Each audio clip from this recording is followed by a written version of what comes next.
جس میں جو چیدہ چیدہ واقعات پیش آئے وہ واقعات ہم الگ الگ طور پر سنتے رہتے ہیں، لیکن آپ کو بہت کم ایسے مسلمان عوام میں سے ملیں گے جنہیں غزوہ تبوک کی تاریخ بھی پتہ ہو۔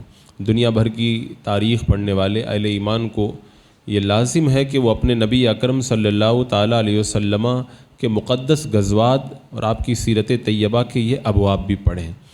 یہ ایسا غزوہ ہے غزوہ تبوک جس کو اللہ کے رسول صلی اللہ تعالیٰ علیہ وسلم نے جانے سے پہلے صراحتاً بیان کر دیا، ورنہ اللہ کے رسول علیہ الصلوۃ والسلام کا طریقہ یہ تھا جب کسی غزوے میں جانا ہوتا تھا تو آپ صاف صاف نام لے کر کے نہیں بتاتے تھے، اشارہ کر دیتے تھے، لیکن اس غزوے میں جب جانا ہوا تو آپ نے صاف طور پر صحابہ کو آگاہ کر دیا کہ ہمیں کس غزوے کے اندر جانا ہے۔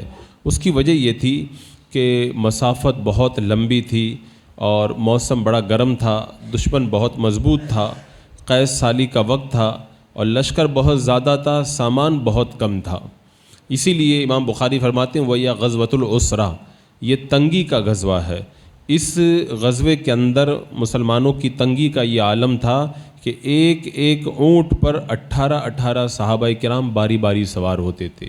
18 صحابہ کے درمیان ایک ایک اونٹ تھا، اور کھانے کا معاملہ یہ تھا کہ کھجوریں جن کو کیڑے کھا گئے تھے، جن میں گھن لگ گیا تھا، جس جوار کے اندر گھن لگ گیا تھا، یا وہ چربی جس کے اندر بو پیدا ہو گئی تھی، اس کو کھا کر کے مسلمان گزارا کر رہے تھے۔ اور پانی تو اتنا کم تھا اس سفر کے اندر کہ اونٹوں کو ذبح کرتے تھے، اور اونٹ کی آنتوں اور اس کی رگوں میں جو تری ہے اس تری کو چوس کر کے جو ہے وہ اپنی خشکی کو دور کرتے تھے اور اپنی پیاس کو بجھاتے تھے۔ درختوں کے پتے کھاتے تھے جس سے مسوڑے سوج گئے اور ہونٹ جو ہے وہ اونٹ کے ہونٹوں کی طرح موٹے موٹے ہو گئے۔ اور یہ صرف غریب صحابہ کی بات نہیں ہے، جو امیر صحابہ تھے ان کے لیے بھی یہ غزوہ جو ہے وہ بڑا ہی سخت تھا۔ پھلوں کے پکنے کا موسم تھا۔ اب ظاہر سی بات ہے جس کا باغ ہو اور پھل جو ہے وہ پک چکا ہو، اور ایسی جو ہے وہ فضا کے اندر آدمی اپنے پھلوں کے سائے کے اندر دھوپ سے بچنے کے لیے ٹھنڈی ہواؤں کا لطف اٹھاتا ہے، ایسے موقع پہ جب اس کو سینکڑوں میل دور غزوے میں جانا ہو گرمی کے موسم میں اور کھانے کی قلت ہو، تو بتاؤ کیسا اس کے اوپر مشکل گزرے گا۔ تو یہ غزوہ جو ہے وہ غزوہ اسرہ ہے، جو سن ہجری 9 کے اندر فتح مکہ سے پہلے واقع ہوا، اور یہ غزوہ اس میں منافقوں کی بڑی رسوائی ہوئی، اور اللہ تبارک و تعالیٰ نے اس غزوے کے اندر مسلمانوں کی شان کو خوب ظاہر فرمایا۔ یہ حدیث پاک امام بخاری رحمۃ اللہ تعالیٰ علیہ نے جو روایت فرمائی، اس سے بھی آپ اندازہ لگائیں کہ اس غزوے میں مسلمان کتنے تنگی کا شکار تھے۔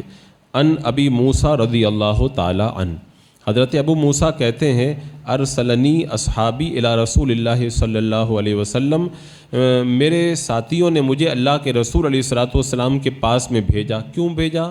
اسہل الحملان لہم اذ ہم معہ فی جیش الاسرہ ویا غزوۃ تبوک، ساتھیوں نے ان کو بھیجا تھا کہ میں جا کے اللہ کے رسول علیہ السلام سے ان کے لیے سواری کے بارے میں سوال کروں، کیونکہ وہ تنگی کے لشکر یعنی غزوہ تبوک میں میرے ساتھ میں تھے۔ اب جب یہ گئے میرے آقا علیہ الصلوۃ والسلام کی بارگاہ میں اور جا کر کے کہا یا نبی اللہ ان اصحابی ارسلونی الیک لتحملہم، اے میرے آقا میرے ساتھیوں نے مجھے آپ کے پاس بھیجا ہے، آپ انہیں سوار ہونے کے لیے عطا فرما دیں۔ اللہ کے رسول علیہ السلام نے کیا فرمایا واللہ لا احملکم علی شیء، فرماتے ہیں اللہ کی قسم میں تمہیں کسی چیز پر سوار نہیں کروں گا۔ یعنی تنگی کا یہ عالم تھا کہ دینے کے لیے سواری نہیں تھی۔ میرے آقا نے فرمایا میں تمہیں سواری کے لیے کسی سواری پہ سوار نہیں کروں گا۔ اور پھر بعد میں ووافقتہ وہو غضبان ولا اشعر ورجعت حزینا من منع النبی صلی اللہ تعالیٰ علیہ وسلم، یہ حضرت ابو موسیٰ کہتے ہیں کہ جب میں آپ سے ملا اس وقت آپ جلال میں تھے اور مجھے پتہ نہیں تھا، اللہ کے رسول علیہ السلام کے منع کرنے سے میں غمزدہ ہو کے لوٹ آیا۔ اور ومن مخافت ان یکون النبی صلی اللہ علیہ وسلم وجد فی نفسی علیہا، اور مجھے یہ ڈر تھا کہ شاید اللہ کے رسول علیہ السلام مجھ سے ناراض ہو گئے ہیں۔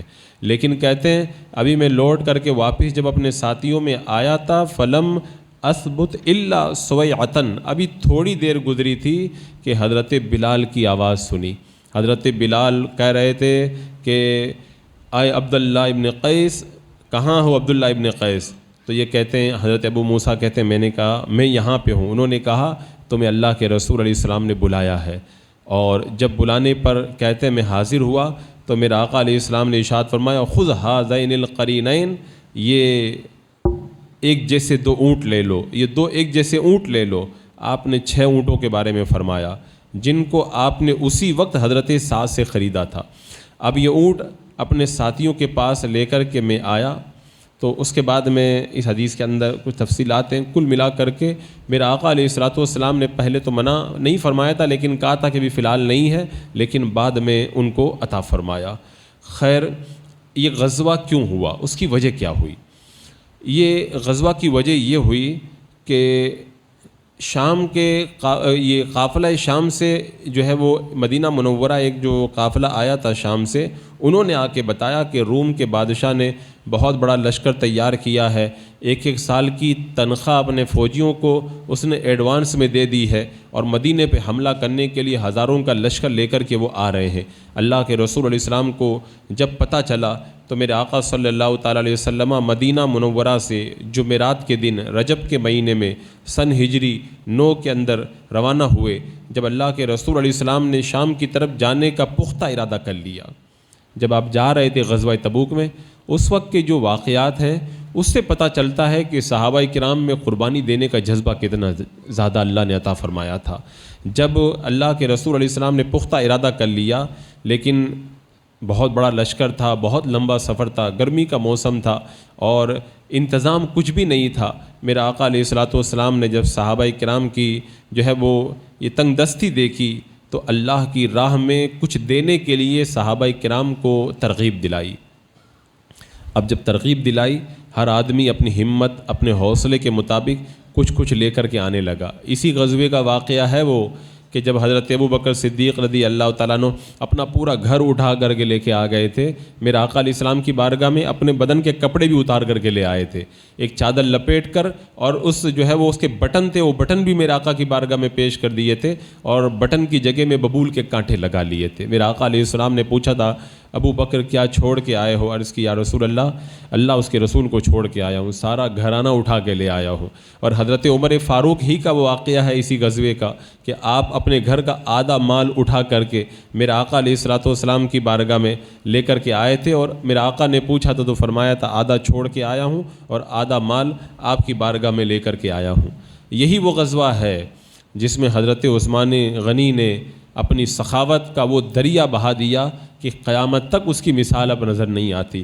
میرا آقا علیہ السلام نے جب صحابہ سے اس غزوے میں سخاوت کرنے کے لیے کہا تو حضرت عثمان رضی اللہ تعالیٰ عنہ ملک شام بہت بڑا قافلہ روانہ کر رہے تھے۔ آج اگر ہم اپنا کروڑوں روپے کا مال لے کر کے تجارت کے لیے جائیں اور کوئی ہم سے کہہ دے کہ اللہ کی راہ میں دے دو، ہم کتنا دے دیں گے؟ 10-20 ہزار یا جو بھی حیثیت ہوگی وہ دے دیں گے، لیکن قربان جائیں اس غنی پر جس کو اللہ تبارک و تعالیٰ نے ایسا غنی بنایا تھا، حضرت عثمان غنی رضی اللہ تعالیٰ عنہ۔ انہوں نے اپنا تجارت کا ارادہ ترک کر دیا، میرے آقا علیہ السلام کی بارگاہ میں حاضر ہوئے۔ ایک روایت کے مطابق 200 اونٹ ماں ساز و سامان کے اور 200 اوقیہ چاندی، ایک روایت کے مطابق 300 جو ہے وہ مکمل اونٹ اور 1 مسکال سونا، اور ایک روایت کے مطابق 10,000 سونے کے سکے اور بے شمار مال میرے آقا علیہ السلام کی بارگاہ میں لے کر کے حاضر ہوئے۔ جب بندہ اتنی قربانی پیش کرتا ہے اور رب کی بارگاہ میں جب اتنی محبتوں کا اظہار کرتا ہے تو اللہ کے رسول علیہ السلام نے پھر کیا فرمایا؟ لوگ کہتے ہیں دعا کرو نا، تو میں کہتا ہوں ہمیشہ کہ دعائیں کروائی نہیں جاتی ہیں، دعائیں لی جاتی ہیں۔ جب بندہ خود کچھ کرتا ہے تو بغیر مانگے ہوئے دعائیں ملا کرتی ہیں۔ میرے آقا علیہ السلام نے اس وقت ایسی دعا فرمائی حضرت عثمان کے لیے، کہا اے اللہ عثمان سے راضی ہو جا، اے اللہ میں بھی عثمان سے راضی ہو گیا ہوں۔ بتاؤ کتنی بڑی بشارت میرے آقا علیہ السلام نے عطا فرمائی۔ غزوہ تبوک میں 30,000 کا لشکر تھا، اور ایک روایت کے مطابق اور بھی بڑا لشکر تھا، اس میں سے 20,000 کا انتظام حضرت عثمان غنی نے اکیلے فرما دیا تھا۔ اور میرے آقا علیہ السلام نے ارشاد فرمایا تھا اے اللہ قیامت کے دن عثمان سے حساب اٹھا لے۔ یعنی اللہ عثمان نے جو سخاوت کی ہے، قیامت کے دن عثمان کا حساب مت لے۔ اور ایک روایت میں ہے حضرت عثمان رضی اللہ تعالیٰ عنہ 1000 دینار اپنے آستین میں جب لے کر کے آئے، میرے آقا علیہ السلام غزوے کی تیاری کر رہے تھے، جب میرے آقا کی بارگاہ میں انہوں نے لا کر کے رکھا نا، تو اللہ کے رسول علیہ السلام ان سونے کے سکوں کو الٹ پلٹ رہے تھے۔ اب میں نے دیکھا، راوی کہتے ہیں عبد الرحمن بن سمورہ، میں نے دیکھا کہ اللہ کے رسول علیہ السلام ان سکوں کو غور سے دیکھ رہے ہیں، فرما رہے عثمان آج کے بعد تو جو کچھ بھی کرے تجھے کچھ بھی نقصان نہیں ہوگا، یعنی اللہ تبارک و تعالیٰ نے تجھے بخش دیا ہے۔ اور ایک روایت میں میرے آقا نے فرمایا اللہ تبارک و تعالیٰ نے اے عثمان تجھے بخش دیا ہے، اور وہ جو ظاہر ہے تم سے اور جو چھپا ہے تم سے اللہ نے سب تجھے معاف کر دیا ہے۔ میرا آقا علیہ الصلوۃ والسلام نے اس دن حضرت عثمان سے کتنی خوشی کا اظہار فرمایا۔ میرا آقا نے فرمایا تھا کہ اس کے بعد جو کچھ عثمان کریں عثمان کو کچھ بھی نقصان نہیں ہوگا۔ یہ اللہ کے رسول علیہ الصلوۃ والسلام نے حضرت عثمان سے اپنی رضا کا اظہار فرمایا۔ اور ایسا نہیں کسی مالداروں نے سخاوت کی، اس غزوے میں غریبوں نے بھی اپنے جو ہے وہ جگر کا اظہار کیا۔ کوئی تو جو ہے وہ میرے آقا علیہ السلام کی بارگاہ میں مال لے کے آ رہا تھا، عورتوں نے اپنے ہاتھوں کی چوڑیاں اتار کر کے، سونے کی چوڑیاں اتار کے دے دی، اپنے گلے کا جو ہے وہ زیور اتار کے میرے آقا کی بارگاہ میں دے دیا، اپنی کان کی بالیاں نکال کر کے میرے آقا علیہ السلام کی بارگاہ میں انہوں نے پیش فرما دی۔ ایک صحابی ہیں وہ تھوڑی سی کھجور لے کر کے آئے، ابو عقیل انصاری، یہ 1 سا کھجوریں یعنی 4 کلو سے کچھ زیادہ کھجوریں لے کر کے آئے اور کہا یا رسول اللہ آج رات میں نے صبح سے لے کر کے ابھی تک پانی کھینچا ہے، مزدوری کی ہے، مزدوری میں مجھ کو یہ کھجوریں ملی ہیں یا رسول اللہ، آدھا اپنے گھر والوں کے خرچے کے لیے چھوڑ کے آیا ہوں اور آدھا آپ کی بارگاہ میں لے کر کے حاضر ہو گیا ہوں۔ میرا آقا علیہ السلام نے ان کھجوروں کو اتنی عزت دی، لاکھوں روپے کا جو مال تھا اس سارے مال کے اوپر اس صحابی کی کھجوریں سب سے اوپر رکھی، کیونکہ انہوں نے رات بھر محنت کر کے اپنے ہاتھوں کو جو ہے وہ چھلنی کروا کر کے میرے آقا کی بارگاہ میں یہ نذرانہ لا کر کے پیش کیا تھا۔ تو میرا آقا علیہ السلام نے ان کی قدر فرمائی اور ساری جو سخاوت تھی سب کے اوپر ان کی کھجوروں کو اللہ کے رسول علیہ السلام نے رکھا۔ اور اس غزوے میں میرا آقا علیہ السلام کے صحابہ چونکہ بہت تنگی کا شکار تھے، صحابہ میں سے ایک صحابی ہے جن کا نام ہے عتبہ بن زید، یہ اللہ کے رسول علیہ السلام کی بارگاہ میں آئے، آ کر کے کہا کہ میں مال و زر تو نہیں رکھتا ہوں یا رسول اللہ جو رائے خدا میں پیش کروں، البتہ میری عزت میری آبرو میں لوگوں کے لیے حلال کرتا ہوں، جس طرح چاہیں میرے ساتھ میں لوگ پیش آئیں، میں کچھ بھی نہیں کہوں گا، مجھ سے جو چاہے کام لیں، جس طرح چاہیں کریں، میں سب کو جو ہے وہ اس بات کی اجازت دیتا ہوں۔ میرا آقا علیہ السلام نے فرمایا اللہ تعالیٰ تمہارے صدقہ کو بھی قبول فرما لے، یعنی تھا تو انہوں نے دے دیا، نہیں تھا تو محنت کر کے لا کے دے دیا، کچھ بھی نہ کر سکے تو اپنے آپ کو لا کے حاضر کر دیا۔ ہم بھی کہتے ہیں نا کہ یا رسول اللہ ہم آپ کے لیے حاضر ہیں، لیکن ہم لوگ حاضر ہیں نہیں، خالی زبان سے کہتے ہیں۔ صحابی نے کہا یا رسول اللہ میں حاضر ہوں، جو کرنا ہے وہ کر لیجئے، میں کچھ نہیں دے سکتا تو میں اپنے آپ کو آپ کی بارگاہ میں پیش کرتا ہوں۔ ایک روایت میں کچھ صحابہ آئے میرا آقا علیہ السلام کی بارگاہ میں، کہا یا رسول اللہ ہم غزوہ میں جانا چاہتے ہیں، کچھ سواری نہیں ہے، آپ ہم کو سواری دے دیں۔ وہ نبی صلی اللہ علیہ وسلم جن کی بارگاہ سے سائل کبھی خالی نہیں لوٹتا، اگر ہوتا تھا تو دیتے تھے، نہیں ہوتا تھا تو قرض لے کے دیتے تھے، لیکن اتنی تنگی کا وقت تھا میرا آقا علیہ السلام کے پاس کچھ موجود نہیں تھا۔ آپ نے منع تو نہیں فرمایا لیکن آپ نے بتا دیا کہ ابھی دینے کے لیے کچھ میرے پاس موجود نہیں ہے۔ اب یہ جو مانگنے آئے تھے نا، اپنے لیے تو نہیں مانگنے آئے تھے، وہ تو غزوے میں جہاد میں جانے کے لیے، جان کی قربانی دینے کے لیے مانگنے آئے تھے۔ جب کچھ نہ ملا تو لوٹے ہیں، جب یہ صحابی جانے لگے نا تو روتے ہوئے نکلے، کیونکہ انہیں غم تھا اس بات کا کہ ہم غزوے میں نہیں جا پائیں گے، ہمارے پاس میں جانے کے لیے سامان نہیں ہے۔ اللہ تبارک و تعالیٰ کو ان کا رونا اتنا پسند آیا، قرآن مقدس میں اللہ تعالیٰ نے آیت کریمہ نازل فرمائی، اور قیامت تک اب یہ آیت جو ہے وہ تلاوت کی جاتی رہے گی اور ان صحابہ کا تذکرہ قیامت تک ہوتا رہے گا۔ اللہ تعالیٰ نے ارشاد فرمایا وَلَا عَلَى الَّذِينَ إِذَا مَا أَتَوْكَ لِتَحْمِلَهُمْ قُلْتَ لَا أَجِدُ مَا أَحْمِلُكُمْ عَلَيْهِ تَوَلَّوْا وَأَعْيُنُهُمْ تَفِيضُ مِنَ الدَّمِ حَزَنًا أَلَّا يَجِدُوا مَا يُنْفِقُونَ، اور ان پر کوئی مواخذہ نہیں ہے جو تمہاری بارگاہ میں حاضر ہوئے کہ تم انہیں سواری عطا فرما دو، تم سے یہ جواب پا کر کہ میرے پاس کوئی چیز نہیں ہے جس پر میں تم کو سوار کروں، وہ ایسے واپس ہوئے کہ ان کی آنکھوں سے آنسو ابلتے ہیں اس غم سے کہ خرچ کا ان کو نے مقدور نہ پایا۔ تو وہ روتے ہوئے گئے تو اللہ نے قیامت تک کے لیے ان کا رونا جو ہے وہ قرآن مقدس کے اندر محفوظ فرما دیا۔ تو یہ غزوہ تبوک، غزوہ اسرا، ہمیں ان غزوات کو پڑھنا چاہیے تاکہ ہمارے دلوں کے اندر جھلا پیدا ہو۔ ہم جو لوگ یہ سمجھتے ہیں نا کہ ہم لوگ مسلمانوں کے گھر میں پیدا ہوئے اور مولانا صاحب آئے اور آ کر کے کان میں اذان دی اور بشارت مل گئی کہ تم مسلمان ہو گئے ہو، مسلمان کے گھر میں پیدا ہو گئے ہو، تو ہم کو ایسا لگتا ہے جیسے سونے کی تھالی میں کوئی ایمان لا کر کے ہم کو دے کے گیا ہے۔ ایسا نہیں ہے۔ اس کے لیے صحابہ نے جو قربانیاں دی ہیں، خود میرے آقا علیہ السلام نے جو قربانیاں دی ہیں، جب ان کو ہم پڑھیں گے تو ہم کو احساس ہوگا کہ یہ دولت اتنی بڑی دولت ہے کہ بڑی قربانیوں سے گزر کر کے یہ دولت آج ہم تک پہنچی ہے۔ اور اس سفر میں چونکہ محنت و مشقت بہت زیادہ تھی، اور منافقوں کا ایمان تو کمزور، ایمان کیا بے ایمان تو ہی، بظاہر وہ مسلمان کہتے تھے اپنے آپ کو، انہوں نے بڑے بہانے بنائے، کوئی کچھ کہتا تھا، کوئی کہتا تھا کہ بہت گرمی ہے میں نہیں جا پاؤں گا، کوئی کچھ کہتا، اور اتنے بدبخت ایک منافق آ کے میرے آقا علیہ السلام سے کہنے لگا میں عورتوں کو بہت پسند کرتا ہوں، اور وہاں پہ آپ جہاد کے لیے جا رہے ہیں، وہاں کی عورتیں بہت خوبصورت ہیں، تو مجھ کو مت لے کے جائیں، میں وہاں پہ جاؤں گا تو عورتوں کو دیکھ کر اپنے آپ کو قابو میں نہیں رکھ پاؤں گا۔ ان بدتمیزوں نے جو بھی بہانہ بنانا تھا وہ بہانہ بنایا، لیکن مخلص صحابہ اپنی قربانیاں پیش کرتے رہے۔ اور جب لشکر اسلام تیار ہوا، مدینہ سے روانہ ہوا، سنیۃ الوداع میں سارا لشکر جمع ہو گیا۔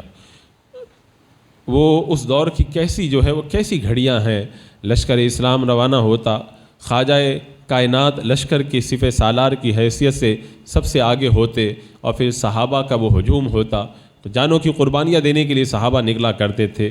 وہ ایسی مسعود گھڑیاں ہوا کرتی تھی۔ آج ہم ان تمام جو ہے وہ قربانیوں سے جو ہے محروم ہو کر کے رہ گئے، دنیا میں پھنس کر کے۔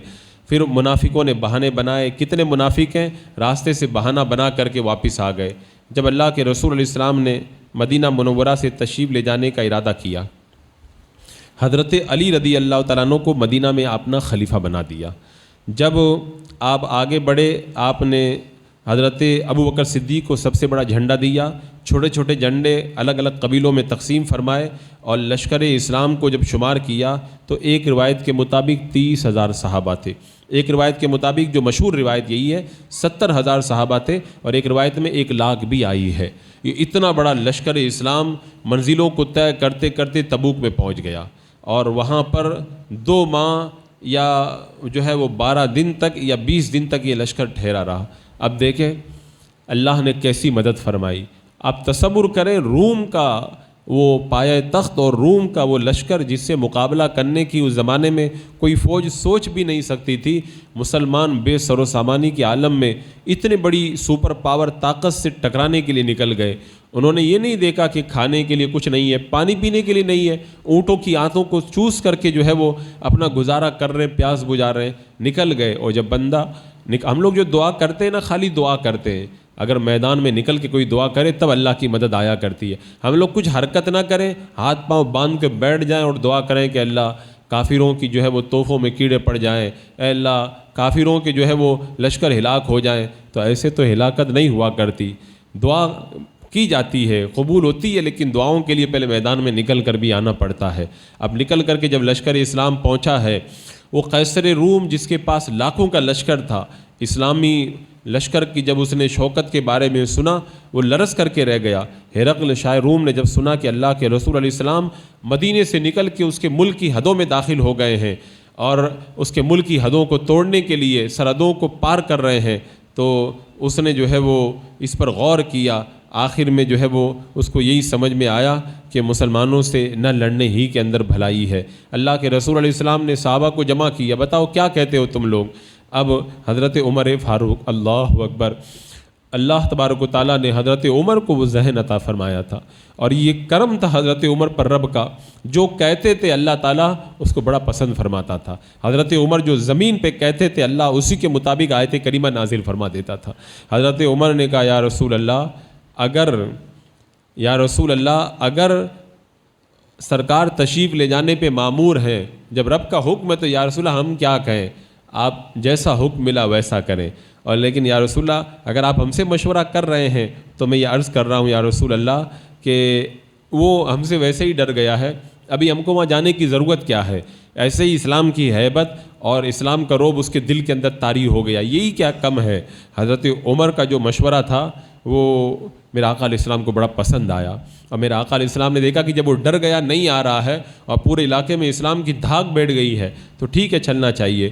اس سفر کے اندر جو ہے وہ بحیر بن رویہ جو ایلا کا بادشاہ تھا وہ آیا، میرے آقا کی اطاعت قبول کی۔ بہت سارے علاقے کے بادشاہ اور حاکم آئے، میرے آقا علیہ السلام کو انہوں نے جو ہے وہ جزیہ پیش کیا، اور اسلام کی دھاک پورے اس علاقے کے اندر قائم ہو گئی، اور ان کے دلوں میں ایسا رعب طاری ہوا کہ اللہ کے رسول علیہ السلام اگرچہ ان کے علاقے پہ حملہ آور نہیں ہوئے لیکن ایک رعب وہاں پر قائم ہو گیا۔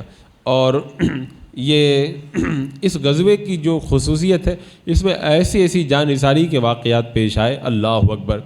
یہ حضرت عبداللہ رضی اللہ تعالیٰ عنہ کا جو واقعہ غزوہ تبوک سے متعلق ہے وہ بھی بڑا دل آویز ہے۔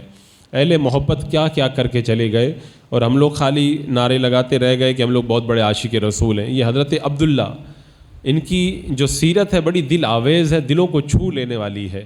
تو میں کچھ اس کے گوشے آپ کے سامنے رکھوں۔ یہ حضرت عبداللہ غزوہ تبوک میں میرے آقا علیہ السلام کے ساتھ میں تھے، اور اسی غزوے میں آپ کا انتقال ہوا۔ یہ حضرت عبداللہ معلوم ہے کون ہے؟ یہ بچپن میں یتیم ہو گئے تھے، ان کے چچا نے ان کو پالا، بڑے مالدار چچا تھے۔ ان کے دل میں اسلام کی محبت پیدا ہوئی، اسلام قبول کرنے لگے۔ چچا نے کہا کہ اگر تو اسلام قبول کرے گا تو میں تجھ سے سارا مال چھین لوں گا، یہاں تک کہ تیرے جسم کے کپڑے بھی اتار لوں گا۔ حضرت عبداللہ ایک مالدار آدمی جو عیش و عشرت میں پلا ہو، وہ مال تو چھوڑنا گوارا نہیں کرتا، لیکن حضرت عبداللہ نے کہا خدا کی قسم میں مسلمان ہوتا ہوں، بتوں کو چھوڑتا ہوں، میرے پاس جو مال ہے سب لے لے، مجھے مال کی کوئی پرواہ بھی نہیں ہے، میں دین حق کے لیے اپنی جان دینے کے لیے بھی تیار ہوں۔ بدن کے کپڑے تک اتروا لیے حضرت عبداللہ کے، لیکن دین کا جذبہ ان کے دل میں دیکھیں اپنی ماں کے پاس گئے، اور ماں نے جب دیکھا کہ ایک چھوٹا سا چیتڑا ہے جو ستر چھپانے کے لیے، بدن پہ میرے بیٹے کے کپڑا بھی نہیں، ماں نے چادر دی۔ حضرت عبداللہ نے چادر کے دو ٹکڑے کیے، آدھا اپنے جسم کے اوپر رکھا اور آدھی چادر نیچے رکھی، تو ان کا نام ہی پڑ گیا دو چادروں والے عبداللہ۔ اس سے پہچان ان کی بن گئی تاریخ کے اندر، اور یہ مکہ سے نکلے مدینہ پہنچ گئے۔ مدینہ پہنچے سحر کے وقت، مسجد نبوی میں پہنچے، فجر کی نماز ہوئی۔ اللہ کے رسول علیہ السلام نے جب دیکھا کہ کون، انہوں نے کہا فقیر مسافر، آپ کے دیدار کا عاشق ہوں، میرا نام عبداللہ العزیٰ ہے۔ میرا آقا نے فرمایا آج سے تمہارا نام عبدالعزیٰ نہیں ہے، آج سے تمہارا نام عبداللہ ہے، اور تمہارا لقب ہے ذوالبجادین، یعنی دو چادروں والے عبداللہ۔ اور میرا آقا علیہ السلام نے کیا فرمایا؟ آج سے تم میرے کاشانہ کے پاس میں تم رہو گے، جو سپا کا چبوترا وہیں پہ تم رہو گے۔ یہ قسمت ہی تو ہے کہ سارا مال چھوڑ کر کے آئے، اور ساری دنیا چھوڑ کر کے اگر میرے آقا علیہ السلام کا پڑوس مل جائے تو یہ تو بڑی سعادت مندی کی بات ہے۔ اب وہیں اللہ کے رسول علیہ السلام کے حجرے کے پاس میں ان کی گزر اوقات ہونے لگی، وہیں پہ مہمان بن کر کے رہنے لگے، قرآن پاک یاد کرتے۔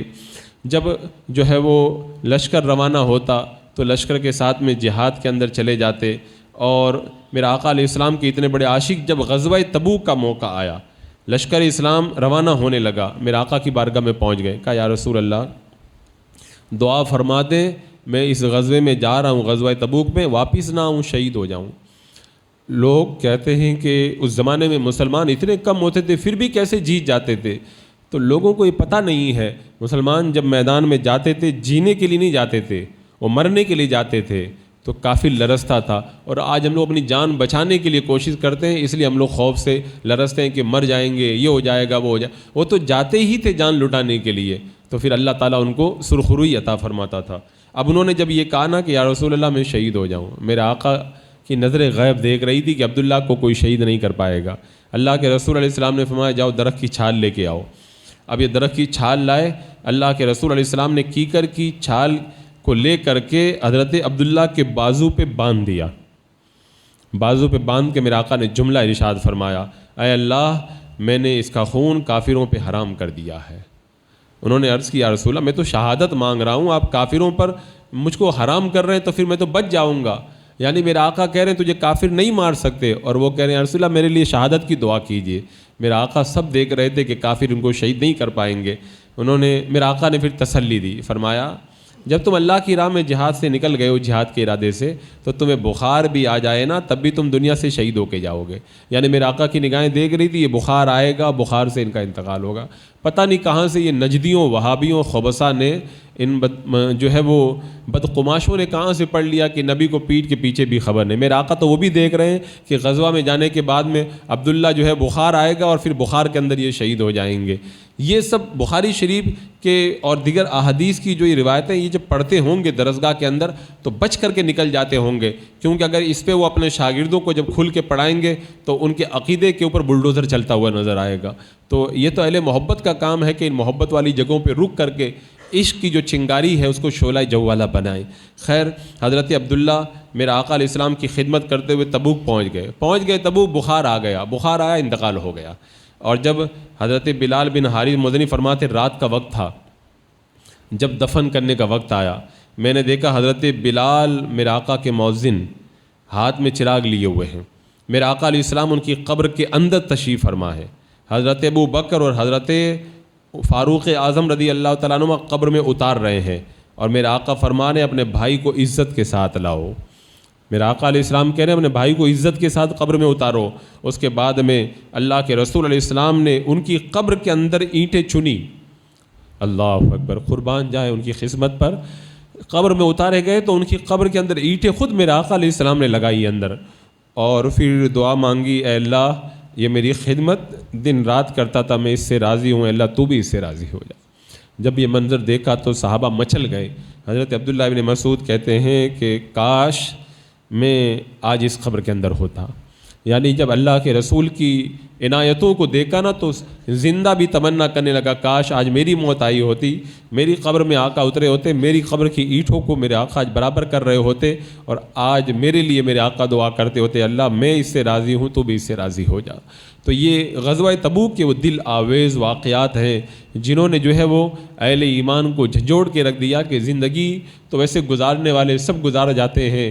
کوئی جو ہے وہ ہاسپٹل میں ایڑیاں رگڑ کر کے مر جاتا ہے, کوئی ایکسیڈنٹ سے مر جاتا, کوئی کہیں مر جاتا ہے, لیکن حقیقت میں زندگی وہ زندگی ہے جو دین کے لیے گزرے, جو نبی کی محبت میں گزرے, اور موت وہ موت ہے جو حقیقت میں اللہ اس کے رسول کی محبت کے اندر آئے. یہ ہوا کرتی ہے. یہ غزوہ تبوک کے تبھی میں نے کچھ ہی واقعات رکھے ہیں. آگے کے جو واقعات ہیں خاص طور سے حضرت کعب بن مالک رضی اللہ تعالیٰ عنہ کا جو واقعہ ہے نا وہ بھی ایک الگ اپنے اندر دلچسپی رکھتا ہے. اللہ نے قرآن مقدس میں بھی ان کی توبہ کو بیان کیا اور امام بخاری رحمۃ اللہ تعالیٰ علیہ نے بھی اس واقعے کو تفصیل سے بیان کیا. اس واقعے سے بہت کچھ ہمیں حاصل ہوتا ہے.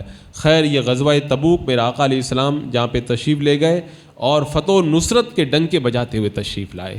اس غزوے کو بھی ہمیں نہیں بھولنا چاہیے, اور اس غزوے کے جانثاروں کی بارگاہ میں بھی اپنی جو ہے وہ نظروں کا جو ہے وہ نظر و عقیدتوں کا نذرانہ پیش کرنا چاہیے. انہوں نے ہمارے لیے کتنی قربانیاں دی ہیں. اور میں کہتا ہوں یہ ایک غزوہ نہیں, اب اللہ کے رسول کے سارے غزووں کو پڑھیں, ساری سیرت کو پڑھیں. جب پڑھیں گے تو زندگی بدلے گی, اور اگر نہیں پڑھیں گے تو کیا زندگی میں کوئی چینجنگ اور تبدیلی نہیں آئے گی. اور سیرت کا ہر نقطہ, سیرت کی ہر سطر جو ہے وہ دل کو زندہ کرنے والی ہوتی ہے. ہم جس نبی سے پیار کرتے ہیں اس نبی کی زندگی پڑھ کے تو زندگی میں انقلاب آئے گئی. اللہ تبارک و تعالی ہمیں صحیح معنوں کے اندر سیرت طیبہ پہ عمل کرنے والا پکا سچا مسلمان بن کر زندگی گزارنے کی توفیق عطا فرمائے. بسم اللہ الرحمن الرحیم. اللہم صلی علی سیدنا و مولانا محمد و بارک وسلم صلاۃ و سلام علیک یا رسول اللہ. یا اللہ یا رحمان یا رحیم العالمین. اپنے محبوبین کے صدقے میں مولا ہمارے دلوں کے اندر مولا جذبہ عشق عطا فرما. اللہ دین کی خدمت کا مولا وافر جذبہ ہمیں نصیب فرما. تیرے محبوب کا سچا عاشق بنا. ماہ رمضان کی مولا بچی ہوئی سعادتوں سے مولا ہمیں حصہ نصیب فرما. ایمان پہ زندگی, ایمانی پر مولا موت عطا فرما.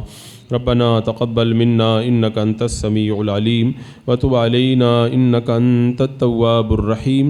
ان الله وملائكته يصلون على النبي يا ايها الذين امنوا صلوا عليه وسلموا تسليما. اللهم صل على سيدنا وشفيعنا وحبيبنا ومولانا محمد وبارك وسلم صلاة وسلاما عليك يا رسول الله. سبحان ربك رب العزة عما يصفون وسلام على المرسلين والحمد لله.